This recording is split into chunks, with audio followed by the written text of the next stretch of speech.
Marilah kita belajar. Namo Sakyam Budi Budaya. Namo Sakyam Budi Budaya. Namo Sakyam Budi Budaya. Namo Avalokitesvara Bodhisattva Mahasattva. Namo Avalokitesvara Bodhisattva Mahasattva. Namo Avalokitesvara Bodhisattva Mahasattva. Selamat malam semuanya, Amitofo. Ya, kita melanjutkan perjalanan kita untuk membahas meditasi kontemplasi tentang Avalokitesvara. Ya, nah kemarin sudah dibahas sampai bagaimana kita bisa melihat Avalokitesvara dari perwujudan semua makhluk. Nah, terus kemudian memvisualisasikan rincian-rincian tubuh daripada Avalokitesvara tangan 1000. Dan kemudian sekarang kita melihat simbol-simbol apa aja yang ada di dalam Avalokitesvara tangan 1000. Yang pertama adalah memvisualisasikan bahwa kita menerima sepenuhnya Avalokitesvara. Yang pertama cahayanya. Cahaya Avalokitesvara dominan ke warna putih. Jadi woman show sequence pusat. Sequence pusat kuang serbai kuang warna putih. Lalu kemudian auranya sangat mudah sekali dan sangat indah.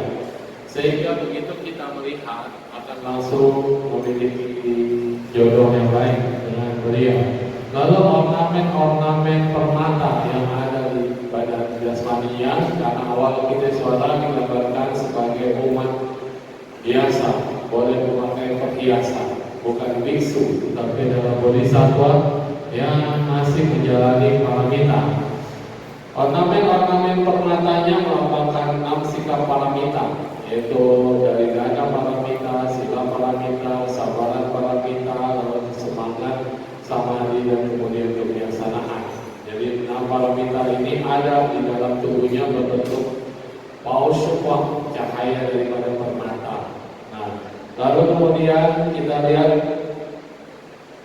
sikap di dalam Avalokitesvara menyampaikan pesan tentang pencerahan. Jadi dari cahayanya, dari permata yang digunakan, intinya adalah mengajarkan kita tentang pencerahan. Lalu memiliki 11 wajah yang tersusun di atasnya, ya 11 muka. Ya. Satu muka yang paling atas adalah muka Amitabha. Nah, 10 muka yang bawah adalah perwujudan dari dasar muka. 10 muka dari Avalokitesvara berbagai bentuk. Wajah yang tersusun dalam 3 baris dengan 3 wajah tingkatan pertama. Jadi, wajah di tengah berwarna putih, sebelah kanannya hijau dan sebelah kirinya berwarna merah. Lalu putih hijau merah. Ini hanya simbol aja antara putih, antara hijau, dan kemudian perwujudan dari merah. Dan kemudian di atasnya lagi warna merah, kanan putih dan hijau. Lalu kemudian paling atas adalah warna Buddha Amitabha. Kenapa Amitabha berada di atas, tersenyum dan berdamai, dan biasanya warnanya merah di paling atas? Karena Amitabha muncul dalam wujud seorang biksu, jadi dia tidak memakai ornamen, perhiasan dan lain-lain. Amitabha adalah dikatakan keluarga daripada para keluarga Buddha Padma. Padma adalah teratai. Karena yang ada di Siva, kita Seje, atau di bagian barat atau sebelah barat Siva, itu bukan hanya Amitabha. Kalau kita baca di dalam Amitabha kan ada selain Amitabha banyak sekali lagi yang berada di sebelah barat. Dengan Avalokitesvara sebagai pembimbing juga di dalamnya, murid utama yaitu berada di dalam Sukawati. Dan kemudian Mahastama Prapta juga menemani Avalokitesvara sebagai tangan kirinya daripada Amitabha. Tanah suci Amitabha menyambut semua makhluk yang lahir di sana. Ya, dan kemudian semua makhluk ini bukan disambut seperti ayo datang itu. Makhluk-makhluk ini adalah lahir dari teratai. Kalau makhluk yang karmanya namanya belum mencukupi untuk bahagia, atau artinya dia dalam kehidupannya banyak kejahatannya, tetapi pada saat hari-hari terakhir dia bertobat menyebut nama Amitabha Buddha, itu dilahirkan di dalam kerangka yang masih kuncup, belum mekar, dan dia harus setiap hari melakukan pertobatan, mendengarkan dharma, meditasi, terus memupuk paramita sampai waktu yang sangat lama sekali. Dan dari itu pun harus naik sampai tingkat 1 dan tingkat 2 sampai tingkat 3. Setelah itu rantai akan terbuka. Dan ketika rantai terbuka, biasanya sudah ketemu dengan Buddha atau asistennya atau para bodhisattva. Nah, jadi semua makhluk bisa mencapai Sukawati. Tetapi kalau belum mencapai Patipusa, maka dia belum akan bertemu dengan Amitabha Buddha. Dan kalau belum bertemu dengan Amitabha Buddha, artinya karma buruknya masih banyak. Kenapa juga kita di alam manusia tidak mengikis karma buruk kita dulu di alam manusia, kita tidak banyak berbuat baik dan paramita atau nempo, sehingga begitu meninggal kita nggak usah repot-repot lagi berada di rantai yang tertutup. Kita sudah bisa langsung lompat naik kelas, gitu kan? Ini dia hebatnya. Jadi lebih baik melatih diri di alam manusia, karena manusia waktunya singkat, tapi kekuatan paramitanya ini dahsyat. Dibanding kita sudah terlatih dulu di alam Sukawati, tetapi lambat. Dan kemudian Amitabha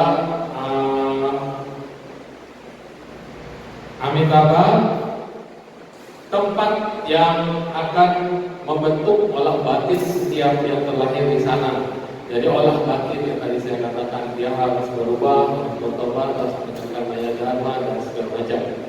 Bodi kita akan digembleng di sana, dan pemahaman terhadap senyata atau kekosongan atau bentuk tidak ada aku, tidak ada ego, self-centeredness, egonya akan dihancurkan. Itu berada di Sukawati bagian bawah tanah. Kedua tangan pertama awal Abhideswara tentang jatuh hatinya, yaitu dalam bentuk anjali. Dan posisi tangan namaskara, telapak tangan disatukan dengan ibu jari terselip di dalam. Sifat dari penyatuan antara ini dua jari ini, dua tangan ini, yaitu sifat seperti kekosongan. Jadi di dalam ini adalah sunyata. Lalu kemudian beliau memegang permata pengabul harapan. Ternyata para bodhisattva juga ada yang punya tugas untuk mengabulkan harapan. Permata pengabul semua keinginan yang dibuat oleh pemohonnya.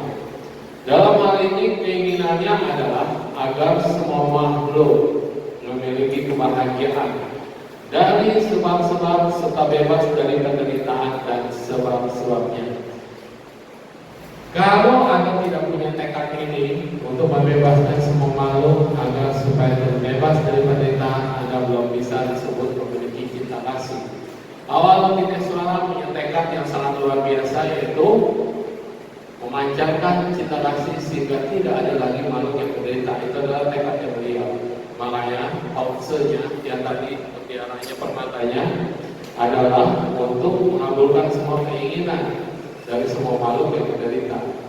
Permata ini sebenarnya tidak bisa mengabulkan keinginan Anda. Nggak mungkin. Nggak mungkin kan? Permata, ayo kesini banyak, saya kabulin semuanya. Bukan seperti itu cara kerjanya. Cara kerjanya adalah awal Abhideswara memegang permata ini, itu selalu mengingatkan dia akan tekadnya beliau, bahwa tekad saya adalah menolong semua makhluk, mendengar semua penderitaan. Tapi apakah saya bisa menolong semua makhluk? Kayaknya juga tidak mungkin. Tetapi tekad itu boleh nggak? Boleh. Dan siapa yang bisa saya tolong? Yang berjodoh, yang punya ide, yang punya jodoh, yang punya kesempatan untuk menjalin hubungan. Misalnya contohnya, nomor telepon semua ada di handphone Anda. Semua orang punya handphone, semua orang punya phone book atau nomor telepon orang-orang. Setiap hari ada lihat atau WA gitu. Setiap hari ada WA. Kalau Anda tidak pernah ngirimin pesan ke orang-orang, Anda tidak pernah menghubungi orang. Apakah ada yang menghubungi Anda? Kecuali penting banget ya. Nah, tapi kalau Anda mulai menyapa semua orang, kita bikin broadcast atau menyapa apa kabar, apakah orang itu akan kirim balik? Pasti. Nah, inilah yang dinamakan Lucy ya. Saya menanam satu bibit yang baik. Saya nanyain kabar Anda aja. Ada loh orang yang begitu happy kalau ditanyain kabarnya kayak gimana. Ada. Jadi jangan anggap remeh gitu. Tapi kadang-kadang ada juga yang nyebelin banget katanya. Ini tiap hari good morning. Wah, dia terganggu. Padahal kalau nggak ada yang kirimin lagi, Anda nggak tahu orang itu masih hidup apa enggak. Jadi kadang-kadang kalau pikir, Anda bilang setiap hari good morning, kita nggak batasin. Suatu saat dia nggak kirim lagi ke kita. Kenapa ya? Katanya orangnya udah nggak ada. Orang itu hanya mau mengungkapkan bentuk pedulinya pada kita, tapi kita tidak mempedulikan. Kalau orang itu adalah orang yang terpenting bagi hidup Anda, maka kesempatan Anda sudah hilang untuk berkomunikasi secara dia masih hidup. Kalau sudah meninggal kan sudah nggak bisa WA-WA lagi gitu.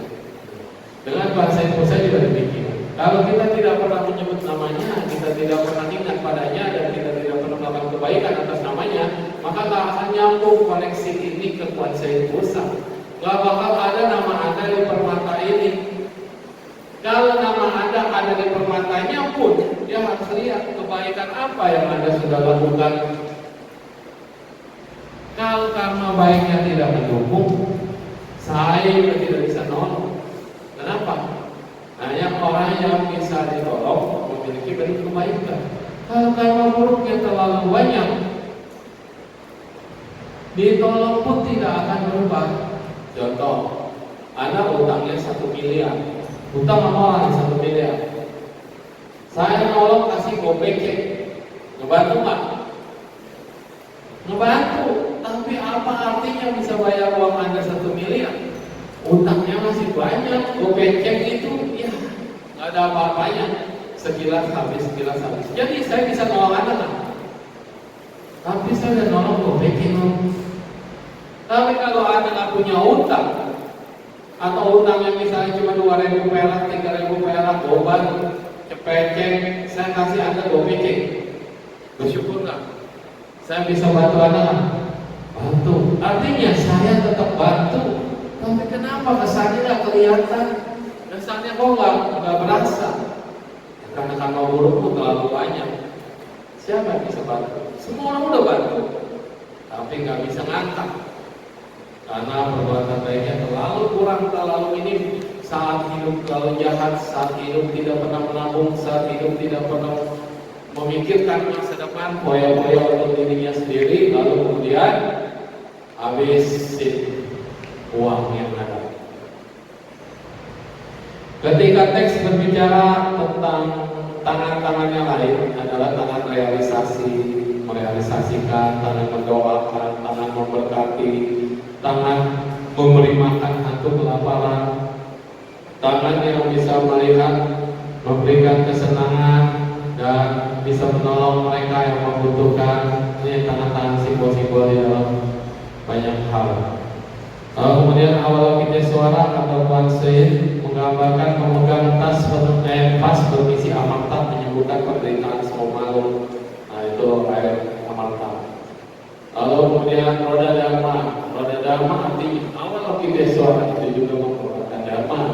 Awal kita suara juga ingin mengajak kita supaya belajar dharma yang diajarkan oleh Sang Buddha. Apa itu dharma? Kebenaran akan hidup. Apa itu dharma? Tuntunan buat kehidupan. Sehingga awal kita suara berdiri dengan cinta kasihnya menyentuh Anda semua harus bertobat, Anda semua harus berubah, dan kita harus belajar. Ini yang disebut dengan Kuansai pusat juga falun. Kuansai pusat juga memutar roda dharma. Jadi tugas memutar roda dharma bukan hanya pada anak muda. Itu sikil lain. Hah? Oh jangan dipegang bawah. Oke. Lalu kemudian ada teratai emas, mengembangkan bodi cipta. Teratai emas, budita simbolnya teratai emas. Ya, ini adalah simbol daripada bodi kita. Kenapa teratai disebut bunga dewa atau bunganya bodhisattva? Karena teratai tumbuh dari lumpur. Tidak ada masalah Anda terlahir di keluarga seperti apapun. Tidak ada masalah kita itu punya masalah yang berat seperti apapun. Anda lahir dalam lumpur. Betul?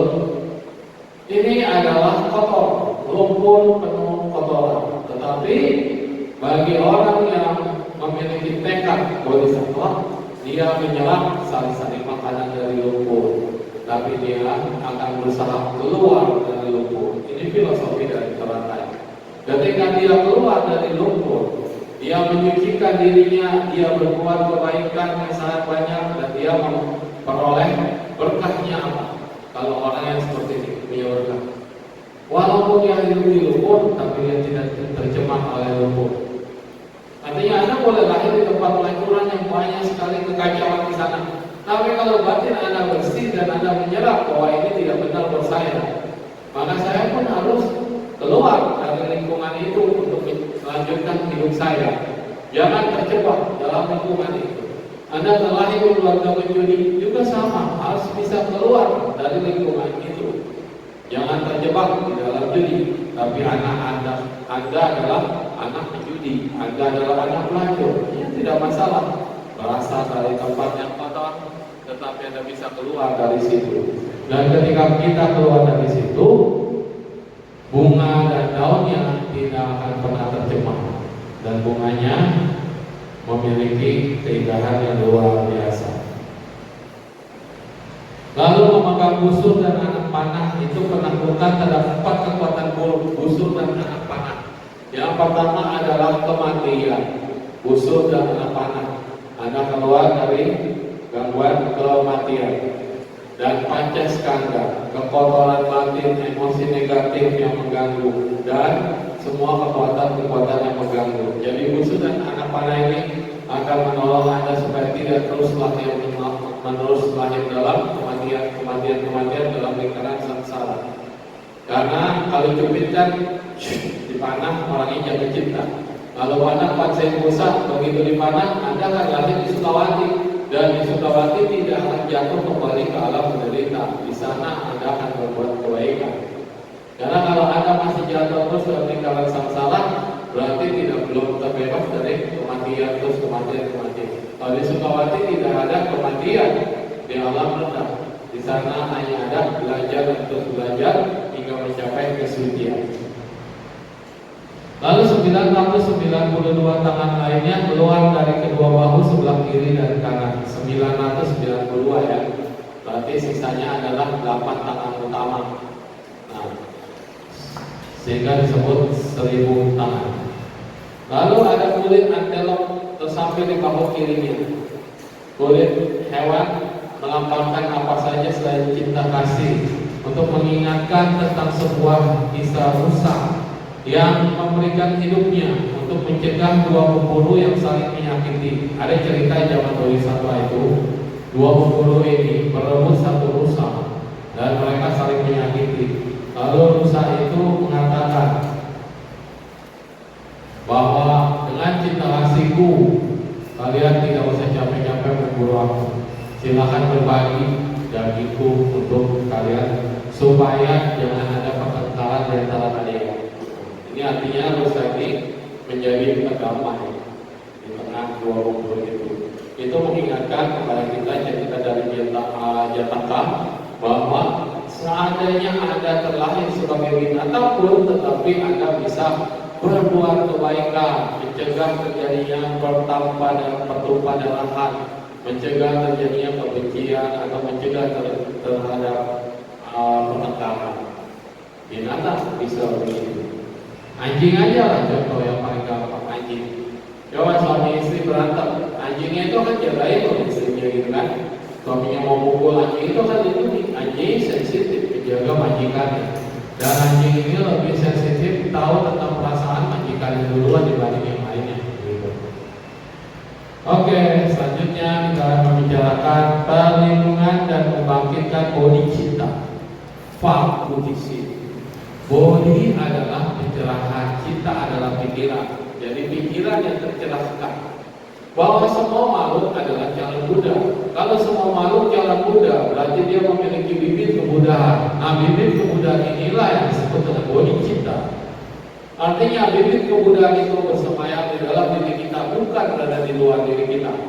Bibit kebudahan itu memberikan pencerahan kepada siapa yang mau membersihkan. Artinya kita harus bersihkan batin kita sehingga nanti kelihatan seperti permata, tetapi berada di abu yang sangat tebal sekali hingga tidak kelihatan bahwa di dalam situ ada permata, padahal debu semua. Tapi ketika dibersihkan, oh ada permata yang sangat luar biasa. Ini yang disebut dengan bodhicitta. Bodhicitta adalah perwujudan dari semua Buddha, semua Dharma, dan semua Sangha. Jadi perwujudan daripada Tritratna. Dan memperluas visualisasi bahwa Avalokitesvara juga dilindungi oleh semua Buddha, semua Bodhisattva, semua Arahat, dan semua makhluk suci lainnya, dan para guru. Jadi seorang Bodhisattva diliputi oleh banyak Buddha, banyak Bodhisattva, banyak Arahat, banyak guru, dan orang suci lainnya. Kenapa demikian? Ini simbol di mana ada cinta kasih, maka disitulah siapa yang memiliki cinta kasih akan dijaga oleh para Buddha dari berbagai penjuru. Karena cinta kasih adalah kunci menuju kepada kesucian. Cinta kasih adalah kunci menuju pada kebijaksanaan. Karena kita berlindung dengan ulas asih sebagai unsur kunci. Oleh karena itu kita memvisualisasi diri kita ya. Karena tadi kan kita melihat Bodhisattva Avalokitesvara dikelilingi. Dan karena Avalokitesvara adalah perwujudan dari cinta kasih, maka kita ketika memiliki cinta kasih, kita juga harus merasa dikelilingi atau dilindungi oleh para makhluk yang suci, oleh para Buddha, oleh para Arahat, oleh para semuanya Bodhisattva. Lalu kita juga visualisasikan di dalam meditasi kita, ayah dan ibu kita berada di sebelah kanan dan kiri Anda, atau di sekitar kita adalah saudara-saudara kita. Jadi ketika kita memvisualisasikan cinta kasih, Anda juga membayangkan orang-orang yang Anda kasih itu ada di sekeliling kita, sehingga cahaya daripada cinta kasih juga meliputi mereka. Nggak peduli masih hidup atau sudah meninggal. Kenapa pentingnya kontemplasi cinta kasih seperti ini? Tanpa kita sadari, itu kita sudah melindungi mereka dan membalas baik budi mereka. Dan ketika kita memvisualisasikan mereka ada di sekeliling kita, maka berkah para suci, para arahat, para bodhisattva, dan para Buddha juga otomatis akan menjaga mereka. Paham kan? Karena ini adalah belas asing, dan belas asing ini akan dijaga oleh semua Buddha, para bodhisattva, orang suci, dan para arahat, serta para guru. Maka kalau Anda ada meletakkan orang tua Anda di samping Anda, di sekeliling, berarti otomatis orang tua dan kita semuanya akan terjaga. Itu dia. Ini visualisasi untuk membayangkan. Lalu kemudian kita bayangkan lagi selanjutnya adalah ring luar. Ring luar itu adalah orang-orang yang pernah berjasa dengan kita. Ring luar berada di luar yang orang tua dan saudara. Orang-orang yang tidak kita sukai, musuh-musuh kita, juga masih bisa diletakkan di ring yang paling luar. Jadi orang tua, orang berjasa, dan musuh. Kenapa harus meletakkan musuh kita? Karena Anda tidak pernah akan berhenti bertemu dengan musuh Anda dalam setiap kelahiran. Dan Anda tidak akan pernah stop, putus hubungan daripada yang namanya kebencian. Ketika kita meletakkan musuh-musuh kita, baik kita yang musuhin dia maupun orang yang musuhin kita letakkan diri paling luar, mereka juga akan terjaga oleh cinta kasih kita, terpancarkan karena kita memancarkan orang tua, memancarkan teman, pacaran ini masih kena kepada mereka, dan juga para yang dikelilingi tadi akan juga memancarkan cinta kasihnya kepada para musuh kita. Sehingga sebetulnya tidak pernah ada orang yang bisa kita benci di dunia ini kalau kita memiliki cinta kasih dan belas kasih. Juga tidak ada yang disebut dengan musuh di dunia ini kalau Anda sudah bisa memaafkan semuanya dan semua akan menerima getaran vibrasi dan cinta kasih Anda. Musuh yang tadinya membenci kita, tidak suka sama kita, yang dalam pikirannya ingin mencelakakan kita, kalau kita getaran vibrasi kebaikan dan belas kasih ini, maka dia juga akan bisa berubah, percaya atau tidak percaya, tapi ini udah banyak kenyataan. Barusan ada yang bilang, Subuh terima kasih ya, beberapa waktu ini saya pacarkan kepada suami saya dan dia berubah, betul berubah. Nah berarti apa yang Anda ngomong, apa yang Anda ajarkan dan dia praktekkan, ada jadi kenyataan. Masalahnya berubahnya itu jangka pendek atau jangka panjang, itu kembali lagi pada kekuatan Anda. Saat berdoa, saat lurus, saat menggetarkan. Nah itu ya. Yang penting orang berubah dulu.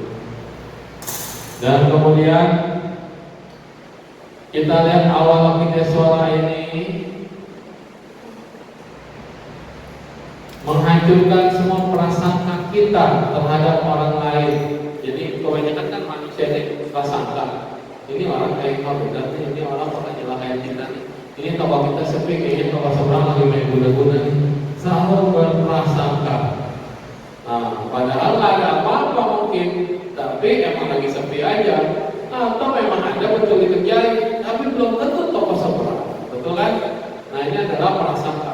Jadi awal Akideswara itu mengajarkan kepada kita untuk menghapuskan prasangka-prasangka atau menghancurkan prasangka kepada orang lain. Demikian juga apabila kita tetap marah kepada orang lain, menyalahkan orang lain atas penderitaan kita udah otomatis menjawabkan diri dengan awal Akideswara. Jadi kalau praktek meditasi cinta kasih, ketika Anda masih menyalahkan orang lain dan marah pada orang lain, berarti Anda jauh banget dari cinta kasih itu sendiri. Belum berhasil kita melakukan diri sendiri. Nah, lanjut. Bagaimana mungkin kita bisa mencerap kekosongan atau sunyata dan bodi kita yang merupakan calon Buddha bila batin ini masih dipenuhi oleh sangka? Bagaimana meluruskan hubungan buruk yang membingungkan yang kita alami dengan orang-orang lain? Nah, bodi kita adanya justru di dalam sampah. Maka dikatakan fanal bodi. Dengan adanya fanal, maka muncullah bodi. Sampah-sampah batin ini menumpuk ke dalam diri kita. Bodi kita juga ada di dalam sini. Berarti Anda telah ketumpuk bodi kita ya. Ketumpuk sama sampah. Betul kan logikanya begitu ya? Nah, sampah batin itu berupa kemarahan, kebodohan, kebencian, atau apapun yang negatif yang bersarang di dalam diri kita. Ini adalah sampah. Nah, Anda menganggap, wah ini orang yang kotor banget loh, orang yang penuh dosa, orang yang bersalah, orang yang karma buruknya banyak. Mana mungkin saya bisa menjadi Buddha? Mana mungkin dalam diri saya ada bodi cinta? Mana mungkin saya bisa mengembangkan bodi cinta? Justru orang yang mengetahui kesalahannya, orang yang tahu kekotorannya, orang yang bisa melihat sampah-sampah yang ada di dalam hatinya, justru itu yang paling bisa pertama kali bisa ditolong. Tapi orang yang gengsi, ini adalah orang yang susah ditolong. Gengsinya maksudnya, gue udah tahu salah tapi nggak mau ngaku salah.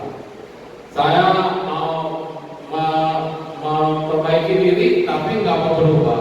Itu adalah orang yang gengsi. Tapi orang yang baik, dia akan menuruti instruksi. Instruksinya apa? Coba analisa semua sampah-sampah batin Anda. Sampah itu kayak ini contoh. Ini air ya, dalam gelas, betul? Anda butuh gelasnya, apa butuh air ya? Air ya. Kalau haus kan, kalau nggak haus butuh nggak? Butuh duit, maka saya bisa jual. Jadi ini relatif. Tapi kalau Anda haus, yang Anda butuhkan adalah airnya. Oke? Airnya diminum, setelah habis ini jadi apa buat Anda? Jadi sampah, dibuang. Padahal bagi orang-orang yang ngumpulin sampah plastik, bagi pemulung atau bagi mereka recycling, ini apa? Duit. Gelasnya yang pasti. Gelas yang dia temukan di tong sampah adalah duit, adalah permata. Bagi kita ini adalah sampah, tapi bagi mereka ini adalah uang atau bisa menyambung hidup mereka. Jadi kacamatanya nggak sama. Kebutuhan Anda adalah haus, maka Anda butuh air. Dan kebutuhan mereka adalah uang dan membutuhkan sampah. Jadi kalau kita menyadari, sampah ini bisa bermanfaat loh, sampah ini bisa jadi duit loh. Jadi apakah kita bisa mengelola sampah di dalam hati kita? Bisa. Artinya Anda mulai memilih sampah mana yang tidak bermanfaat, sampah mana yang bermanfaat, sampah mana yang harus dibuang, sampah mana yang bisa didaur ulang. Ketika kita sudah memilah-milah sampah tanpa disadari, Anda akan melihat pausenya tadi, permatanya dalam bentuk bodi kita. Ketika kita sudah melepaskan segala macam sampah dan beban dalam hidup kita, perasaan batin kita tambah plong, batin kita tambah nyaman, batin kita menjadi tidak ada lagi yang nyesek di dalam tubuh kita, dan kemudian ini akan berubah menjadi kebaikan dan Anda akan melihat di situ di dalam.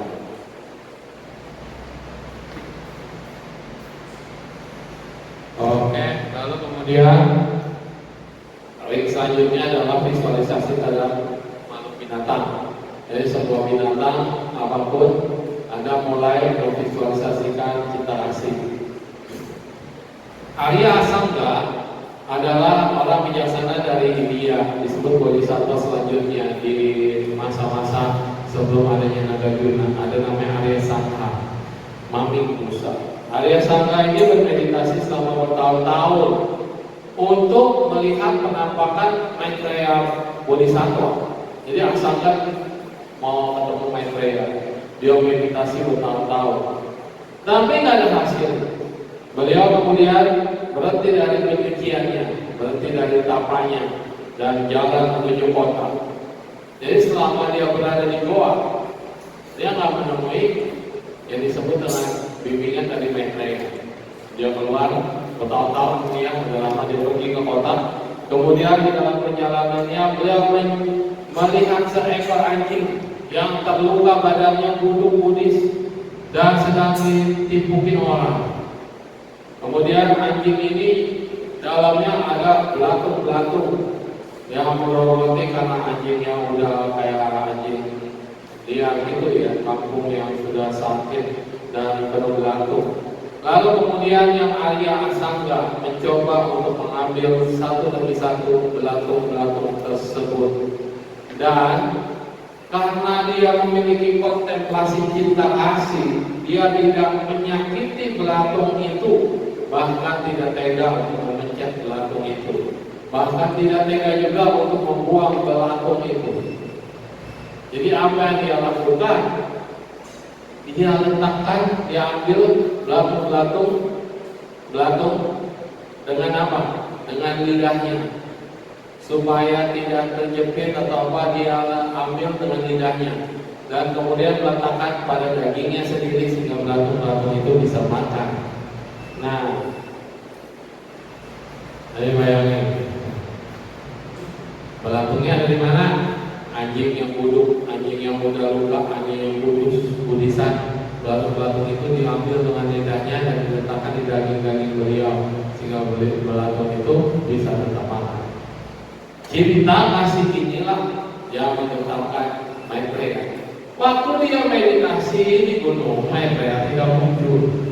Waktu dia meditasi dalam keheningan, Maitreya tidak muncul. Tapi ketika dia mempraktekkan dan mengkontemplasikan cinta kasih, mengabarkan dirinya sendiri, bahkan tidak ada lagi rasa jijik, sudah tidak ada fanbasing maksudnya. Batinnya nggak ada lagi rasa aku, kamu jelek, aku sehat, kamu sakit, aku yang gimana, kamu yang menderita, nggak ada lagi fanbasing. Sampai termasuk terhadap belatung. Dan pelampung itu dijaga dengan baik dan dikasih makan supaya tidak menyakiti anjing, tapi menyakiti diri dia. Saat itulah Maitreya muncul di hadapannya. Dan ketika mewujudkan diri, Maitreya berkata, saya selamanya dari dulu selalu bersama-sama dengan kamu. Sekali lagi, saya selamanya dari dulu selalu bersama-sama dengan kamu, membimbing kamu, menemanimu dalam pelatihan dirinya. Sedikit pun saya tidak pernah meninggalkan kamu. Tapi kenapa kamu tidak bisa melihat? Ya, dia selalu sama-sama, tapi kamu tidak bisa melihat. Asangga tidak mampu melihat Maitreya yang selalu dekat dengan diri dia, karena dia dari awal meditasi cita-citanya atau tekadnya untuk mementingkan kepentingannya sendiri, yaitu untuk mencari Maitreya Bodhisattva. Untuk apa? Keingintahuannya, ingin menghormatinya, kepentingan pribadi, supaya Maitreya bisa membimbing dia langsung secara private. Ini adalah keinginan. Nah, keinginan pribadi inilah yang menghalangi matanya melihat Maitreya berada di dekat dia. Lalu kemudian ketika dia sudah melepaskan itu harga dirinya, melepaskan semua yang macam-macam, dan dia dengan lidahnya sendiri tadi sudah diceritakan di atas, dia sudah lupa dengan kepentingannya, dia sudah betul-betul mempraktekkan ajaran belas asih. Disitulah Maitreya muncul. Betul? Nah, ini kisah yang ditulis oleh Asangga. Para murid dan bodhisattva sesungguhnya tidak pernah jauh dari diri kita. Dan fenomena ini ada dimanapun kita berada.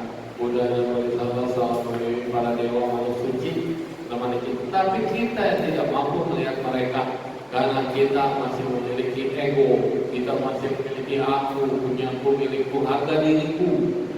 Gak boleh kesenggol dikit langsung marah. Inilah egonya kita yang menutupi kita daripada sesungguhnya. Ketika kita mengambil perlindungan kepada Buddha, Dharma, dan Sangha, aku berlindung hingga aku mencapai pencerahan. Pencerahan ini artinya saya ingin menjadi seperti sama sang Buddha. Saya ingin mengikuti jejak Buddha, dan saya akan mengikuti jejak jalannya daripada perjalanan Buddha. Perjalanan Buddha ini menderita, saudara-saudara, tidak perlu diikuti kalau Anda nggak kuat. Tapi kalau Anda nggak ngikutin, Anda tidak akan bisa berhasil menjadi sama-sama Buddha. Anda akan jatuh dalam lingkaran samsara sampai waktu yang sangat amat panjang sekali. Tapi kalau mau ngikutin perjalanan yang itu menyakitkan, tidak ada perjalanan yang mulus dan tidak ada jalan tol. Dalam perjalanan menuju sama sang Buddha adalah harus memupuk dana paramita. Dana bukan hanya sekedar materi, dana bukan hanya sekedar uang, tapi mengorbankan semuanya. Apa yang Anda punya, termasuk badan jasmani, saat dibutuhkan Anda harus bisa rela. Sekarang ini banyak yang mulai menjadi donatur, donasi dengan kornea mata, donor mata. Ada orang bilang takutlah suruh mata saya nanti dicongkel, mata saya diambil. Bukan yang diambil itu hanya korneanya aja, dan operasi itu cuma butuh waktu 3 jam. Mata Anda tetap utuh, tidak ada masalah. Nah, ini adalah satu level pengorbanan. Kenapa para biku ini disudut kepalanya? Ini untuk menggantikan sebetulnya. Harusnya adalah Anda mengorbankan diri ke api. Jadi kalau zaman dulu itu ada pengorbanan melanjutkan diri ke api. Tidak perlu bertindak bodoh seperti itu. Tapi Anda disudut untuk melakukan motong segala macam kejahatan, menambah kebaikan, dan menolong semua makhluk. Nah, tapi kita bisa mengorbankan donor darah, memberikan darah kita, donor mata, donor ginjal, donor segala macam bagian tubuh Anda yang tidak diperlukan.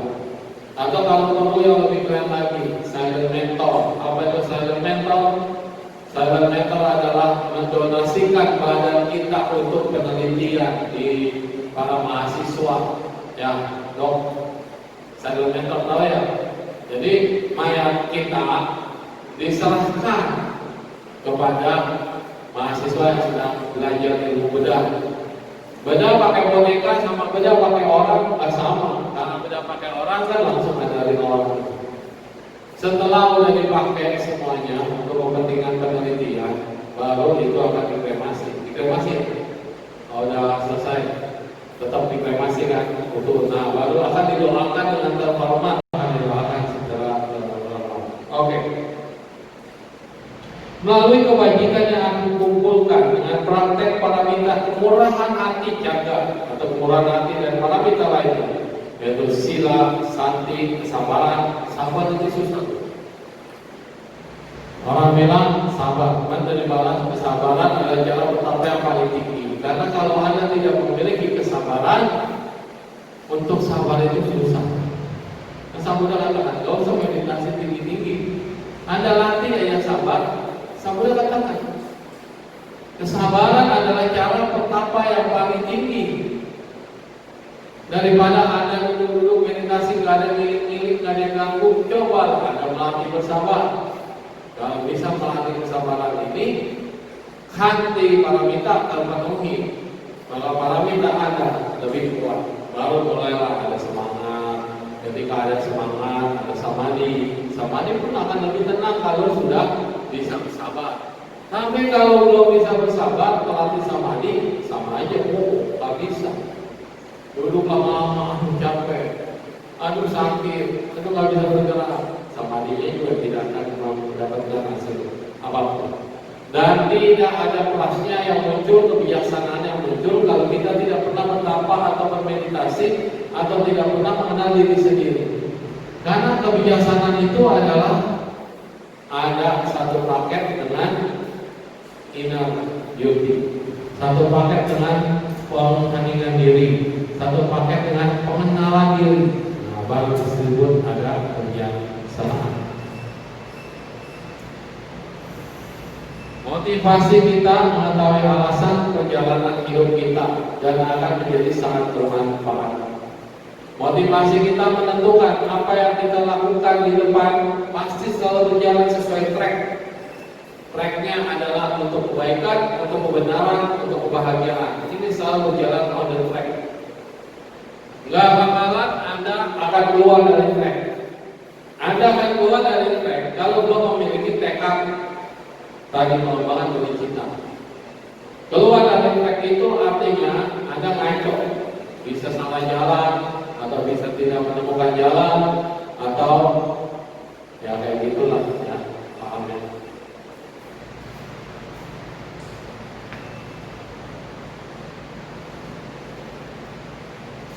Ada kisah orang-orang yang melakukan praktek istadewata tantra tertinggi telah kembali sebagai makhluk halus.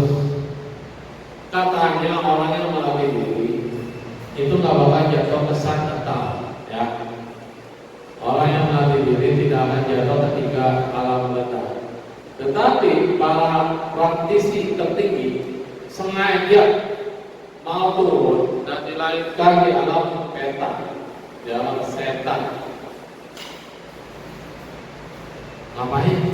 Mereka turun ke alam rendah, alam setan. Ini tidak lebih daripada motivasi suci atau duniawi. Meskipun meditasi yang mereka praktekkan sudah meditasi tertinggi, tetapi tekad mereka adalah untuk menjadi menolong makhluk halus lainnya. Jadi mau ajar sebagai fisik setan, sebagai fisik asura, sebagai fisik makhluk-makhluk rendah. Tetapi kualitas seperti ini tidaklah diajarkan oleh Buddha. Kenapa? Anda sudah mengalami praktek tertinggi. Niat utamanya bagus, mau menolong alam-alam yang halus. Bahayanya ketika Anda punya tekad ini salah jalan, Anda mengejar kesaktian, Anda mengejar duniawi, Akhirnya ini belum mencapai kesucian ya. Ini para praktisi meditasi, artinya pertapa atau samana. Samana ini level yang baik banget, tapi dia mau menyusup menjadi makhluk halus, asura atau setan yang bisa mengabulkan permohonan orang, membuat orang jadi sakti, kayak gitu-gitu ya. Paham ya? Dia main di arus bawah. Tujuannya sih sebetulnya mau menolong manusia, mau menolong orang lain, tapi salah jalan bisa nggak? Bisa, karena dia belum suci, belum on the track, dia baru mencapai tingkat samadhi yang tinggi, tapi kesucian belum mencapai. Akhirnya muncul keegoannya, akhirnya halangannya adalah uang, materi, dan kemudian dihormat. Dia dihormati orang, dia dipuji-puji. Ini dikatakan di sini. Dia hanya membutuhkan pujian dan penghormatan dari semua orang.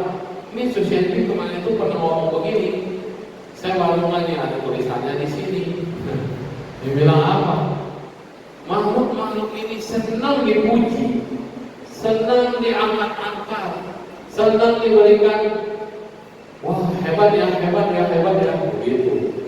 Jadi yang tadinya ada punya kesaktian, mengajak manusia-manusia mengikuti dia, padahal ya dia salah jalan.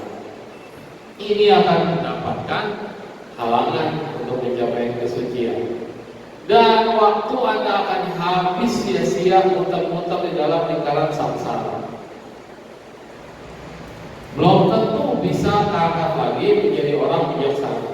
Nah, maka daripada itu pastikanlah kita membangkitkan motivasi yang baik dan mengambil bodi kita untuk mencapai kebudahan setiap sesi meditasi. Jadi meditasi kita ini tugasnya adalah menemukan awal kita sholat dengan 1000, dari mananya, mukanya, kepalanya, cahayanya, dan badannya apa yang dipegang, dan kemudian kontemplasi, ulas kasih itu ada dalam diri kita.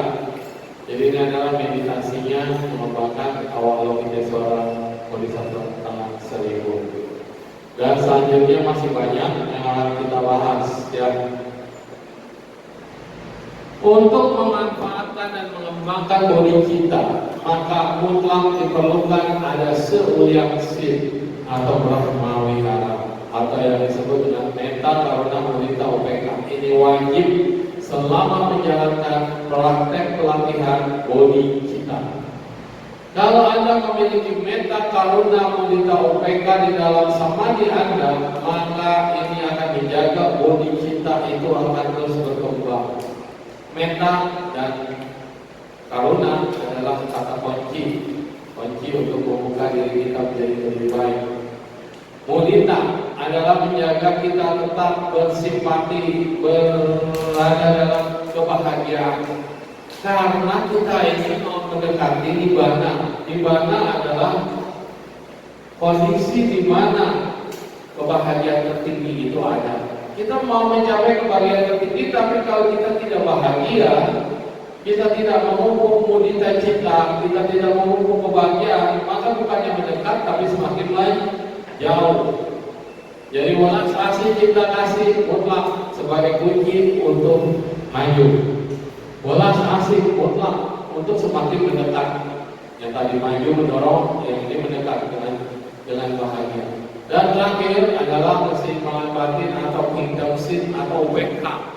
Pada saat ada ubeksa, dia akan tenang, tidak tergoyahkan. Gak ada perasaan yang bahagia banget dan tidak ada perasaan yang sedih banget. Dia tetap akan stabil, menghadapi melihat segala sesuatunya dengan jernih, melihat segala sesuatunya dengan seimbang. Orang yang dalam tahap ini dikatakan kok kayaknya tenang-tenang aja ya. Jangan anggap remeh orang yang udah di UPK ini. UPK itu muncul secara alami, bukan dibikin-bikin. Bukan misalnya aku bijaksana banget, tiba-tiba seimbang banget, bukan. Itu adalah alami dari praktek pelatihan yang meta karuna mudita. UPK tidak akan muncul kalau Anda berpura-pura, karena metanya tidak ada. UPK juga tidak akan muncul kalau Anda tidak bahagia, Jadi syarat untuk meditasi mencapai ketenangan batin yang harus bahagia. Maka cocok banget sama meditasi yang diajarkan Bante Jumalam. Dia bilang smiling meditation, relax meditation. Jadi 6 ada R, 6 R. Yang pertama mengenali, melihat, melepaskan, relax, senyum, dan kembali ke objek dan mengulang kembali. Ini diajarkan oleh Bante. Kenapa? Kalau batin kita senyum, hati kita senyum dalam meditasi, dalam samadhi, 4 kebijaksanaan ini, 4 hati tanpa batas ini akan muncul. Meta karuna mudita UPK ini akan muncul. Dan sampai di keseimbangan, Anda tidak akan tergoncang lagi dalam keadaan apapun yang menimpa dalam hidup kita. Itu dia. Susah tapi mudah, mudah tapi susah. Lalu kemudian 4 kemuliaan tanpa batas tadi dikatakan di depan.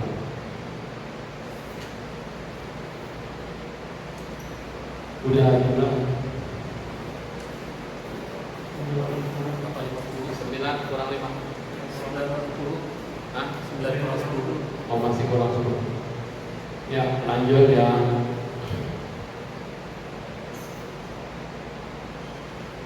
Ini tekad ya. Tekad ini bagus. Tekad ini untuk Anda punya visi ke depan, punya semangat hidup, mau berjuang bangkit kembali dari keterpurukan. Kata-kata yang dikemukakan ketika kita memiliki cinta kasih. Jadi ketika kita memanjatkan cinta dalam konsep Musa, ada cahaya cinta kasih di sini, dan ada kata-katanya yang harus kita katakan. Bila saja semua makhluk memperoleh kebahagiaan dan sebab-sebab dari kebahagiaan, ajarkan bila saja itu berarti bayangin semua makhluk itu memperoleh kebahagiaan dan sebab-sebabnya dari mereka bahagia. Meditasikan halaman itu. Bayangin, bila saja semua makhluk memperoleh kebahagiaan dan sebab-sebab dari kebahagiaan.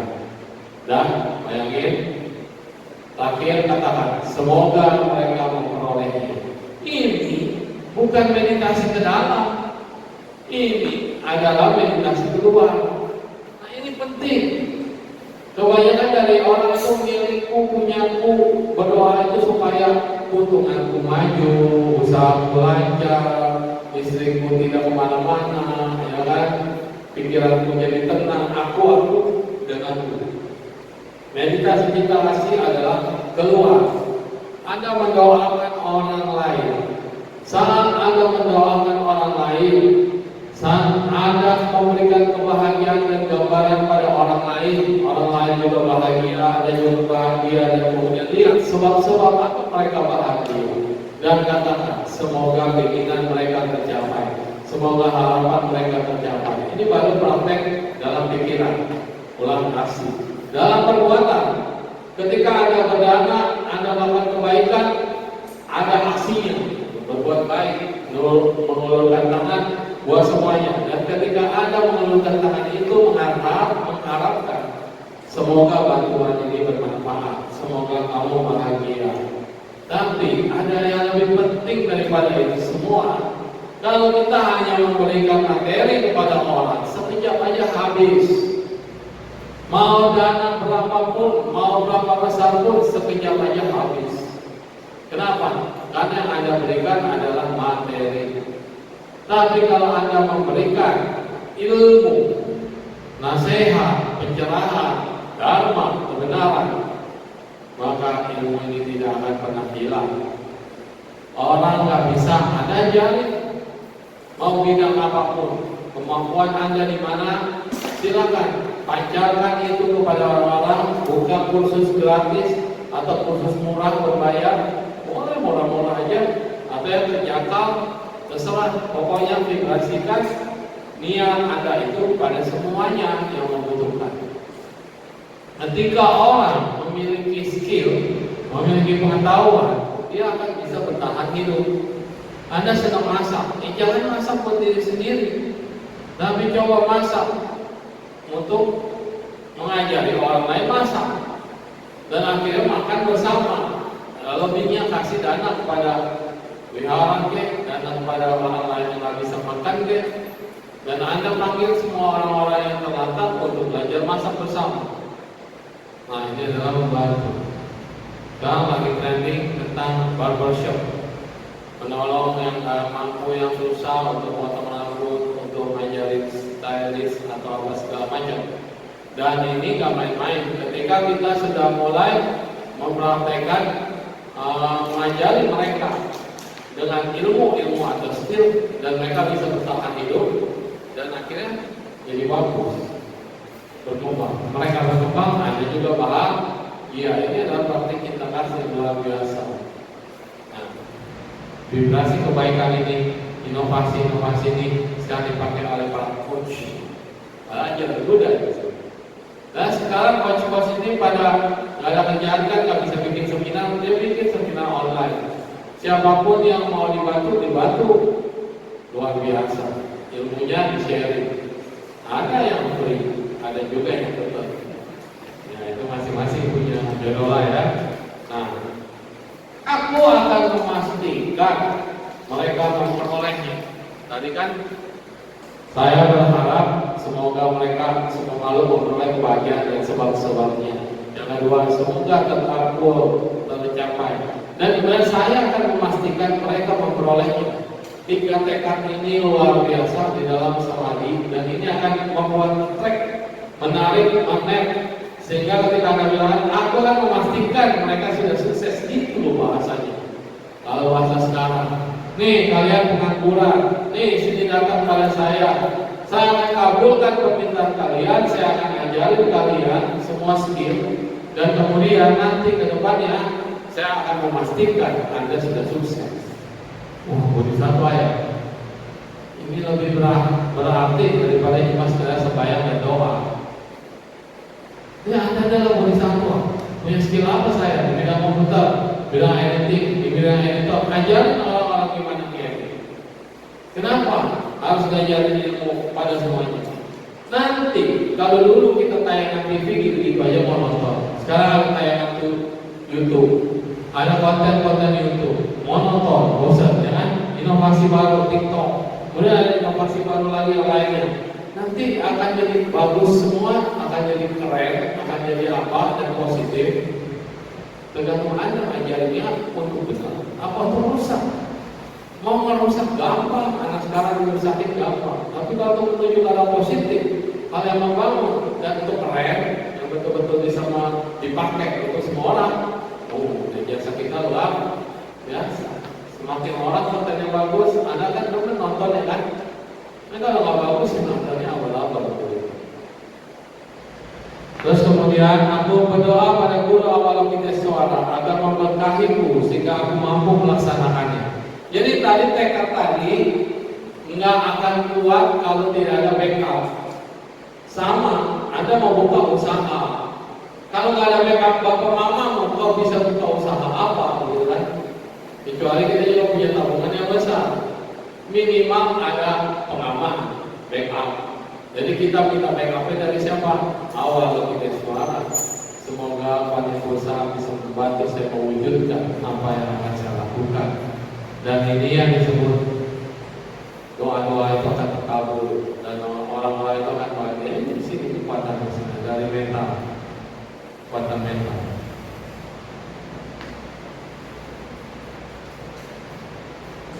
Kemudian ketiga adalah welas asih, mengharapkan semua makhluk terbebas dari penderitaan. Dan kemudian mudita cita.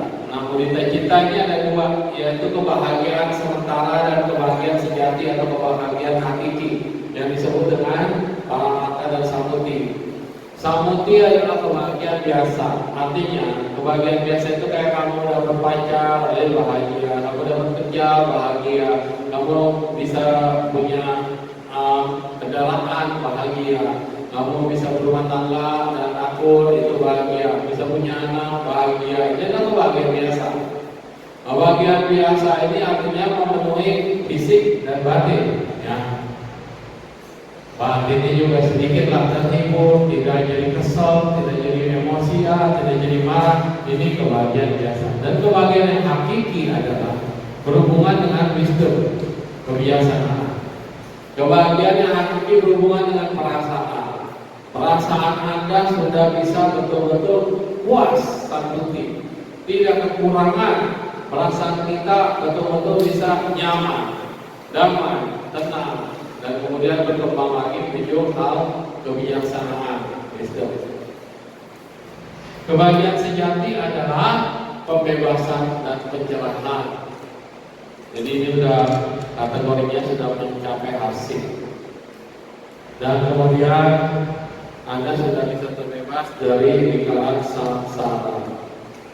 Kata kunci dalam 4 kemuliaan dan terbatas adalah semua. Kata kuncinya dari Meta Karuna Mudita UPK adalah semua. Semua apa itu? Semua makhluk tanpa kecuali. Jadi kalau ditanyakan ajaran Buddha itu bukan agama yang hanya eksklusif buat satu golongan. Ajaran Buddha atau Dharma ini adalah berlaku universal, umum dan untuk semua makhluk. Ketika kita menyadari semua makhluk membutuhkan jasa-jasa kebaikan, semua makhluk membutuhkan semangat, dan semua makhluk membutuhkan pelepasan dari samsara, maka inilah yang disebut dengan kebahagiaan sejati. Semoga semua teman-temanku, semua kerabatku, semua orang mencintaiku mendapatkan kebahagiaan dan sebab-sebabnya. Dan semoga semua orang yang bermusuhan dariku juga memperoleh kebahagiaan. Semua binatang, semua makhluk, semua asura, semua setan, semua. Bisa nggak? Semua, bukan serahkan. Tapi mendoakan semua. Semua itu whole. Ketika walas asih kita telah menjadi kuat, kita akan mampu berpikir dan merasakan cara kesimpulan batin, cinta kasih, belas kasih, dan menderita kita untuk meliputi semua makhluk ini. Kita sudah mulai akan bisa merasakan. Nah, semua ya, ada semua. Ini yeto adicio, yetsio ikesan, seto ikijungsan, semua makhluk bisa emang susah. Karena susah itulah maka ada yang mau jadi bodhisattva. Karena bodhisattva jalannya panjang, bodhisattva jalannya penderitaan, bodhisattva menolong semua makhluk, ransau cicau yang biaran, membakar diri sendiri untuk menerangi orang lain seperti pelita atau lilin. Siapa menjadi lilin? Cahayanya kriik-kriik, ini jadi listrik. Tapi nggak tahu penderitaan kabel listrik dilewati arus listrik yang begitu dahsyat. Sama seperti suku dibakar terus sampai menghasilkan api. Lilinnya juga habis. Nah, ini adalah bodhisattva.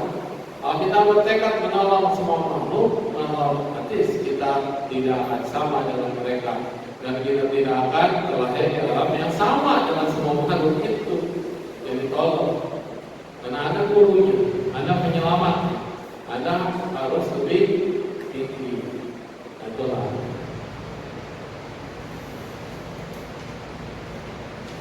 Oke, terakhir mengingat semua makhluk adalah kita juga.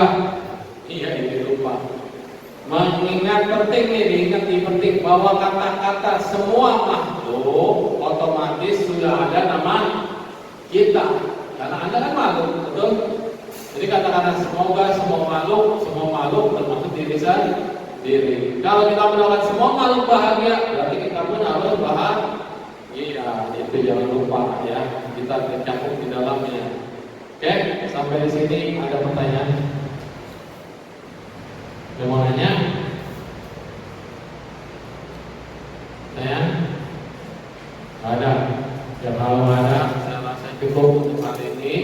Untuk praktek penyempurnaan cinta kasih, meditasi untuk pengembangan bodi cita, membuat kita menjadi lebih besar, lebih bagus lagi di dalam praktek penyempurnaan belas kasih, cinta kasih dan semuanya. Ya, kita tutup dengan mengajarkan kasih sayang dan cinta kasih. Semoga semua makhluk hidup berbahagia, yang menderita maupun yang sedang belajar keluar dari penderitaan, yang berbahagia maupun yang belum sempat merasakan kebahagiaan. Semoga semuanya terbebas dan merasakan nektar daripada hukum surgawi, dan merasakan cinta kasih awal kita dalam hati masih